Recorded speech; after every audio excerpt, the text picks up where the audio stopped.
My daughter-in-law threatened to keep my grandchildren away from me if I didn't give her money. The next morning, I left an envelope on her doorstep. She called me an hour later, laughing, saying she knew I'd come around, until she opened it. She went completely silent. Then she started crying. Before we continue, please subscribe to the channel and drop a comment telling me what time it is, where you are right now. I read every single one. I was reorganizing my woodworking shop when my son called. I'd built that shop myself back in 1998 out of a detached garage that came with the house. 30 years of sawdust in the floorboards.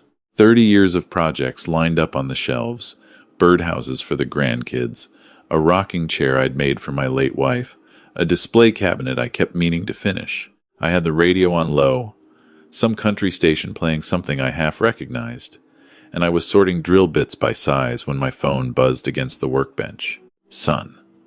I wiped my hands on my jeans and picked up. Dad? Hey. His voice had that careful quality I'd learned to read over 63 years of living. Something was wrong, but he wasn't sure how to say it. You doing okay? Fine. Just out in the shop. What's going on? He paused.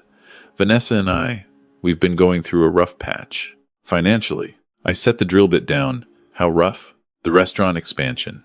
We overextended. The contractor came in 40% over estimate, and the bank won't refinance until we show 3 more months of positive cash flow.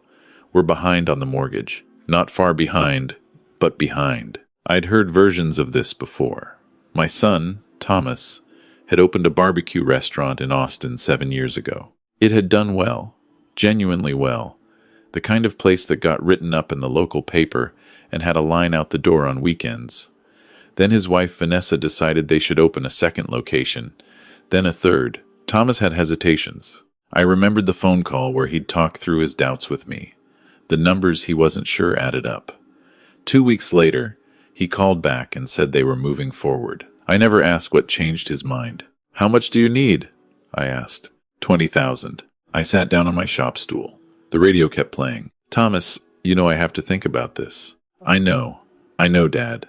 I told Vanessa we shouldn't ask, but she thought, since you have the house paid off, and with Mom gone, the savings just sitting there.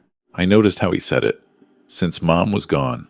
As if her absence had converted her memory into a line item on a balance sheet. Let me think on it, I said. I'll call you this weekend. After we hung up, I sat in the shop for a long time. My wife Eleanor had died 14 months before that call. Pancreatic cancer. Fast and merciless. She was gone in 4 months from diagnosis to the end. The savings Thomas mentioned weren't just sitting there. They were what she and I had spent 38 years building together so we wouldn't become a burden to anyone. So that I could stay in my house, in my shop, and not need to ask my children for anything. I hadn't decided anything either way when my phone buzzed again. Not Thomas this time. Vanessa. I stared at her name for 2 rings before answering. Raymond. Her voice was friendly in that deliberate way, warm on the surface and hard underneath. Did Thomas talk to you? He did. And I told him I'd think on it. The warmth thinned. Raymond, I want to be straightforward with you. We're in a serious situation. The kids ask about you every week. Lily keeps your photo by her bed. You know that. I know that. I would hate for things to get complicated. Between you and them. The way things can get complicated when family doesn't support each other. I set my coffee mug down very carefully on the workbench. What does that mean, Vanessa? It means family is a two-way street. That's all I'm saying. I kept my voice even. The same voice I'd used for 25 years managing project crews, the voice that didn't show what was happening underneath it. We'll talk this weekend. Tell Thomas I'll call him Saturday. I hung up and sat very still. Outside the shop window, a cardinal was working at the bird feeder, red against the gray February sky. I watched it for a long time. Then I went inside and called my attorney. Carol Whitfield had handled Eleanor's estate and our property documents for 15 years. Practical, direct, no theater in her manner. I told her what had happened. She threatened to restrict your access to the grandchildren if you don't give them $20,000. She implied it. That's a threat, Raymond. Implied is still a threat. I know. Do you have any of it in writing? Just the phone call. But I have a home security system. Interior cameras in the main rooms. I had them installed after Eleanor got sick so I could check on her remotely from work when I was still consulting. She paused. Did it record the call? The call was on my cell. But she's been here twice in the last month, both times asking about the money. Raymond, do you want to pursue this legally, or do you want ammunition for a different purpose? I'm not sure yet, I said. I just want to understand what I have. She walked me through it. The implied threat was a starting point, not a finished case. Grandparents' rights in Texas were limited but not zero, especially with an established relationship. Documentation mattered. Pattern mattered. She told me to write down the timeline of every financial request going back to the beginning. Every amount, every conversation I could remember. After we hung up, I opened the desk drawer and pulled out a legal pad. I started writing. The first entry was from 4 years ago. A loan of $8,000. Vanessa had come to me alone, without Thomas, said they needed kitchen equipment for the first restaurant, and the supplier wouldn't hold the order. She'd been charming about it, grateful. She'd hugged me and said Eleanor would have been proud of how the restaurant was doing. I wrote down 8,000, then the next one, 5,000, 2 years ago, then 3,500 last spring, something about payroll covering a gap. By the time I finished, I had $19,500 written on that legal pad, all of it asked for by Vanessa, usually without Thomas present, always with some version of family loyalty attached to the request. None of it had been repaid. I spent 2 days writing everything down. Then I spent one more day doing something I hadn't done in a long time. I called my brother Daniel in Phoenix. Daniel was 71, retired from the federal government, careful with money and careful with people. He and Eleanor had been close. He'd flown out for the funeral and stayed a week, which was the most I'd seen him in a decade. When I told him what was happening, he was quiet for a moment. Then he said, Raymond, she called me too. I gripped the phone. When? About 6 months ago. Said Thomas was struggling and that you were being difficult about helping. Asked if I might contribute something directly so Thomas wouldn't have to be embarrassed asking his father. She said you'd been different since Eleanor died. Withdrawn. Not yourself. What did you do? I sent 5,000. Direct deposit to a personal account she gave me. Said to keep it between us so Thomas wouldn't feel like a charity case. How much has she told Thomas about that? That's what I don't know. I sat with that for a long moment. She'd gone around me to my brother. She'd described me as difficult, as changed, as someone whose judgment couldn't be fully trusted. She'd used Eleanor's death as context for why I shouldn't be consulted. Did she ever mention Eleanor being sick? I asked. Before she died? There was a long pause. She called me once, maybe 2 months before Eleanor passed. Said Eleanor had been worried about Thomas and Vanessa's finances and had wanted to help but didn't want to upset me. Said Eleanor had asked her to reach out to family quietly. I stared at the window. The cardinal was back at the feeder. Eleanor never said any of that to me, I said. No, Daniel said slowly. I didn't think to question it at the time. You were all going through so much. After we hung up, I walked out to the shop and stood there in the quiet for a while.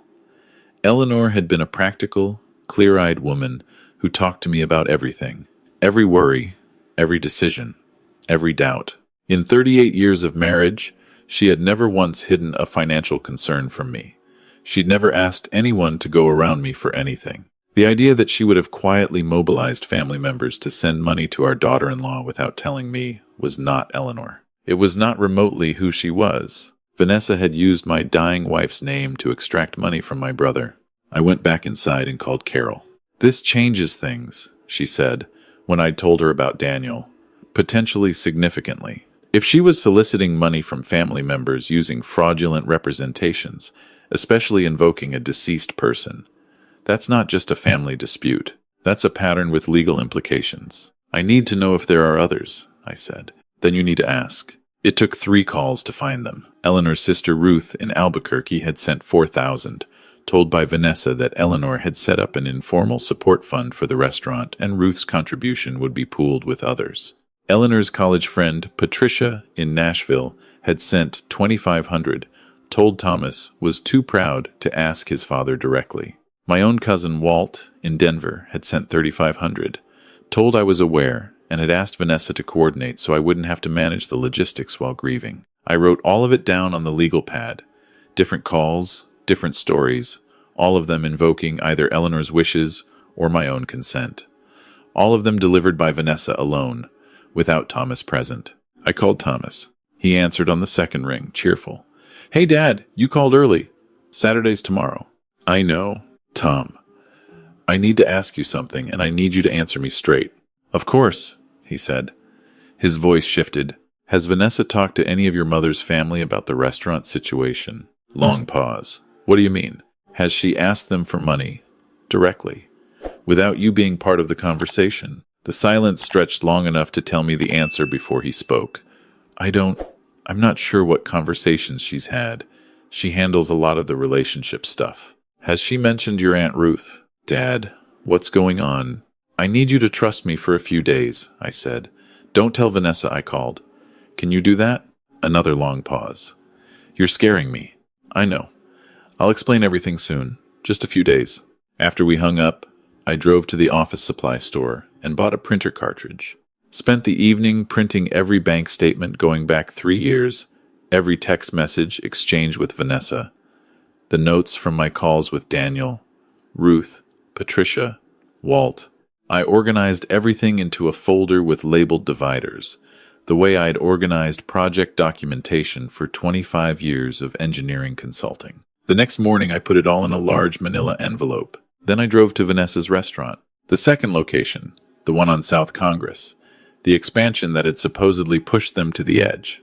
It was 10 in the morning, before the lunch rush. Vanessa was at the host stand, going over a seating chart. She looked up when I came in.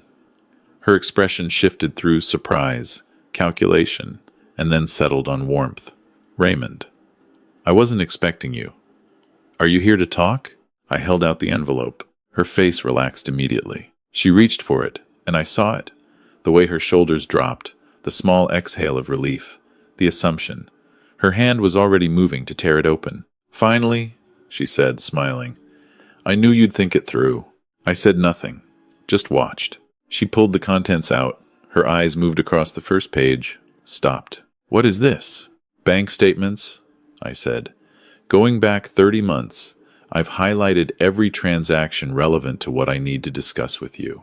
Her face had gone still. Not angry, not yet. Calculating.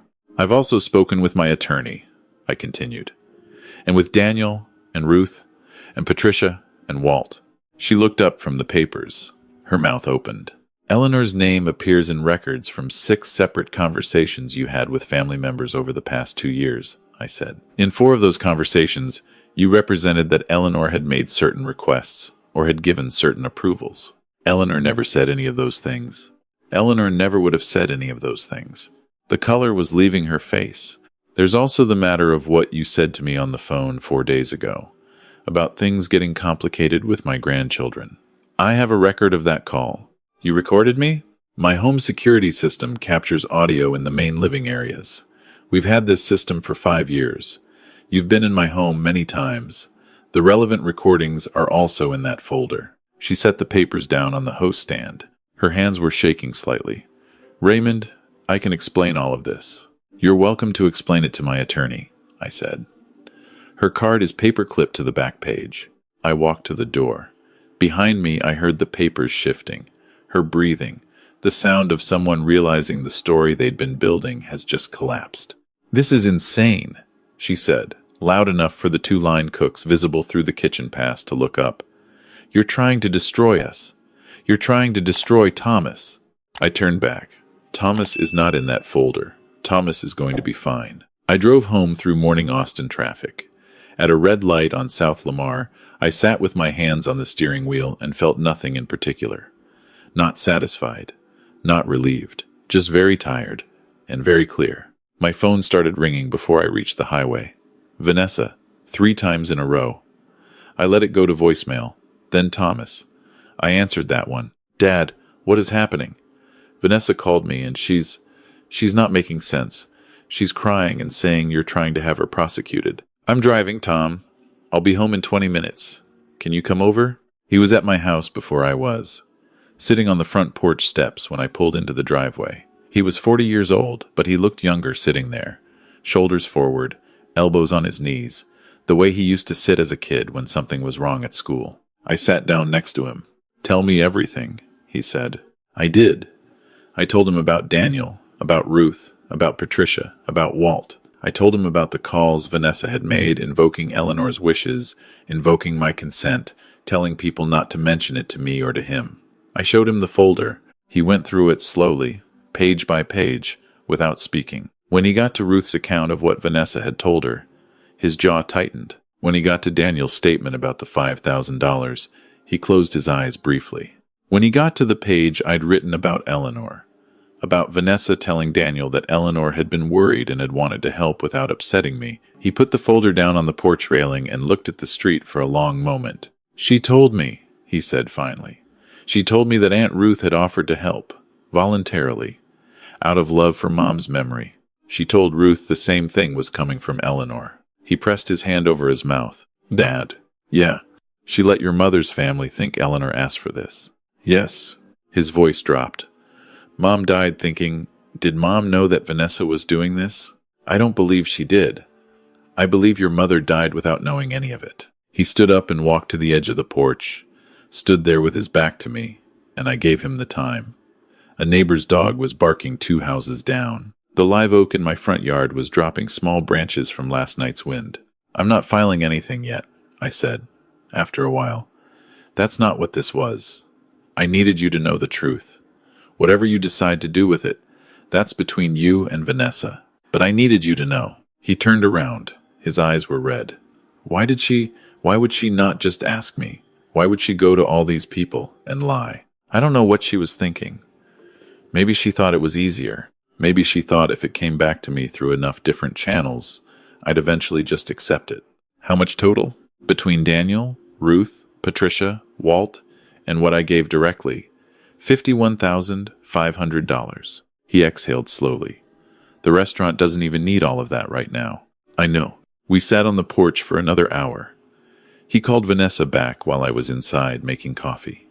I didn't hear what was said. When I came back out, he was sitting on the steps again, phone face down on the wood beside him. "She's saying I don't understand how hard she's been working to hold things together. That you've never approved of her, and this is your way of breaking us up. What do you think?" He looked at his hands. "I think I need to talk to Aunt Ruth myself. That would be a good place to start." He took the folder with him when he left. I watched his truck pull out of the driveway, then went back into the shop. I put the radio on, picked up the drill bit I'd been sorting when this all started, 2 weeks and several lifetimes ago, set it in the right tray. Picked up the next one. The next 3 weeks were not clean or simple. They were a lot of phone calls with Thomas that lasted too long and ended without resolution. A formal letter from Vanessa's personal attorney claiming the folder I'd delivered constituted defamation and threatening a civil suit. A counter letter from Carol that was 3 paragraphs long and appeared to end the conversation. Vanessa stopped bringing the grandchildren over. I knew she would.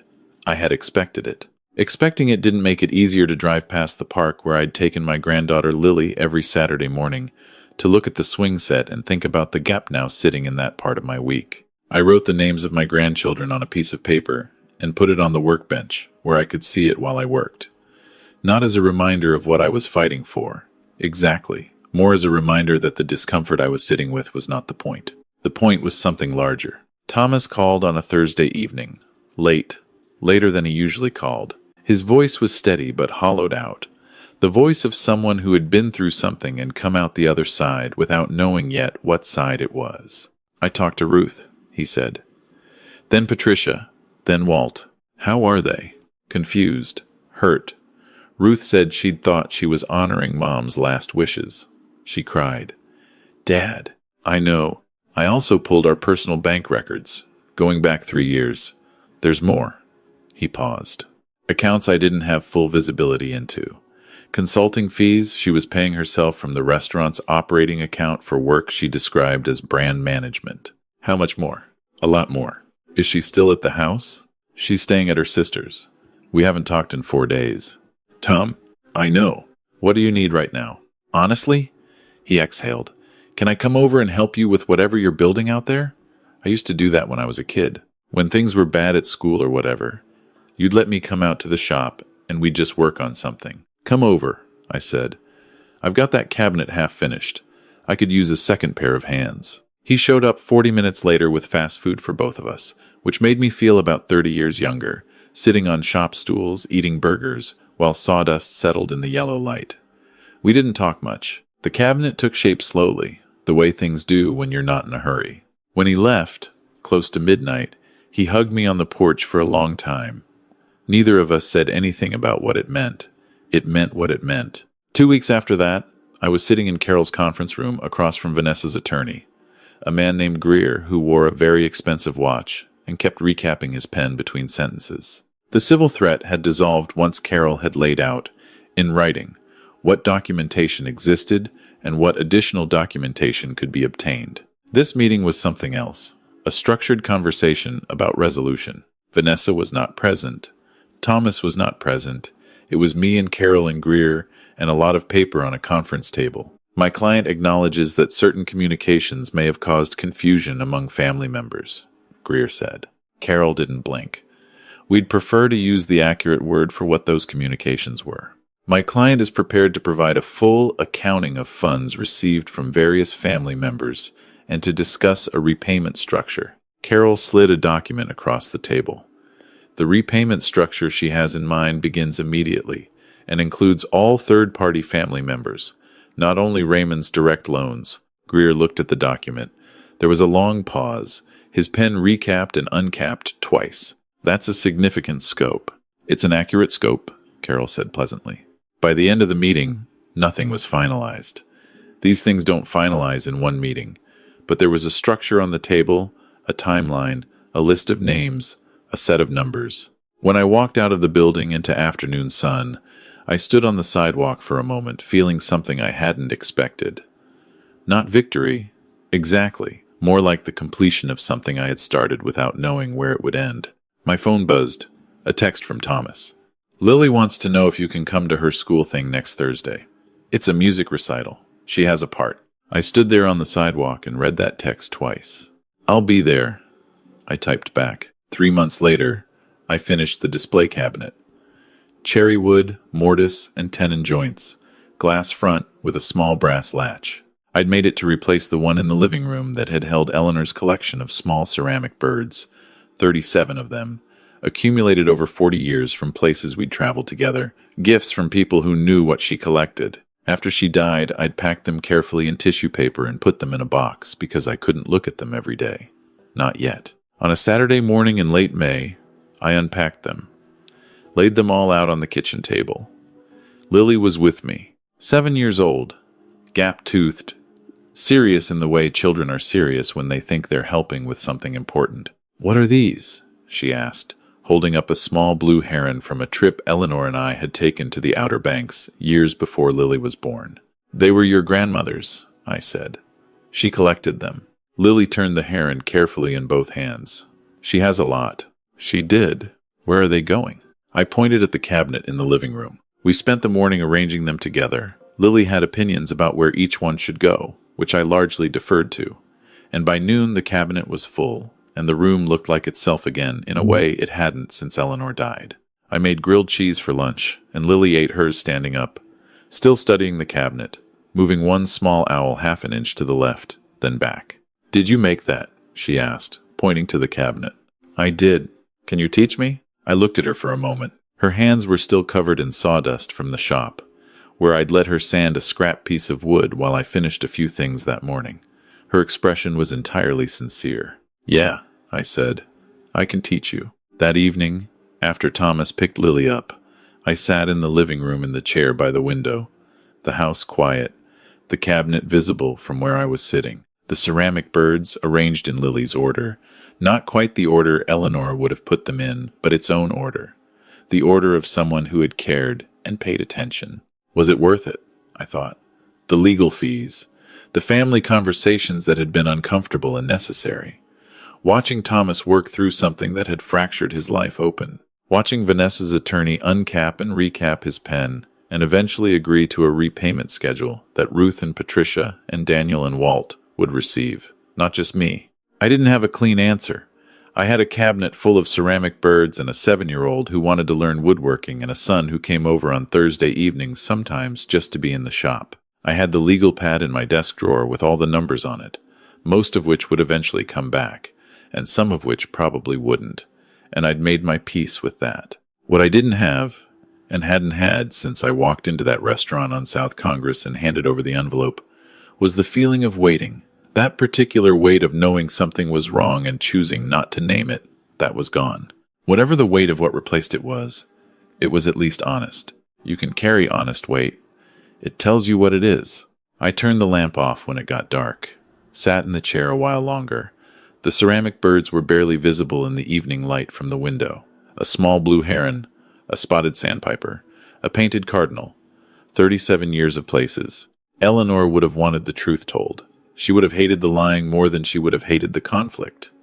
I knew that about her, the way I knew how she took her coffee and what made her laugh. If she'd known what was said in her name while she was dying, she would have been furious. Quietly, completely, enduringly furious. So that, I suppose, was worth it. The truth said in her name, by me, to the people who deserved to hear it. That part I didn't regret. If this story stayed with you, I'd be grateful if you'd like the video and subscribe to the channel.